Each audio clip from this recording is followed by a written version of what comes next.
Welcome to another episode of Java with Jonah, where common sense meets caffeine in the land of Nineveh, aka America.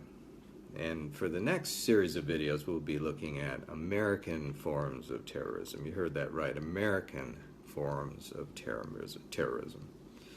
Starting with Americans are food terrorists. Stay with me on this.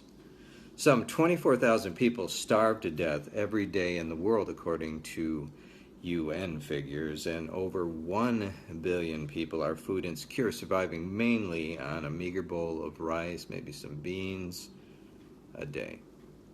Meanwhile, Americans hoard, overconsume, and waste tremendous amounts of food in the face of all this potentially relievable human suffering.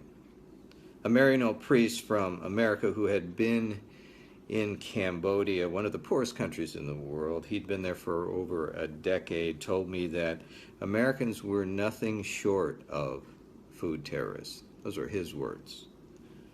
Think about it, he said. Some, again, 24,000 people starving to death, and 66% of Americans are overweight, and 33% of them at this point are obese.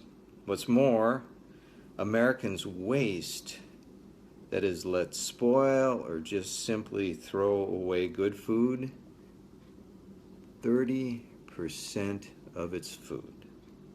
Then there's the billions of dollars spent every year on just totally non-nutritional junk food and beverage.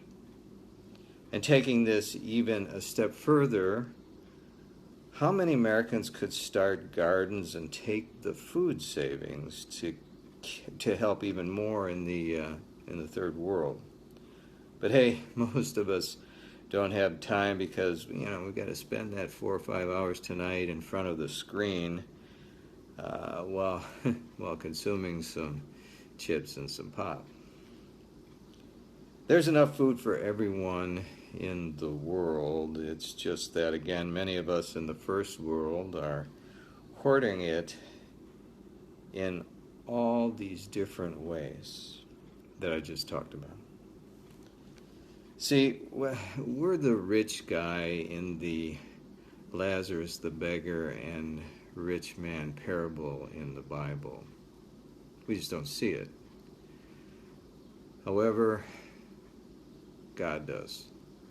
And if you're familiar with that particular parable, the rich guy's eternal fate would give anyone cause for concern.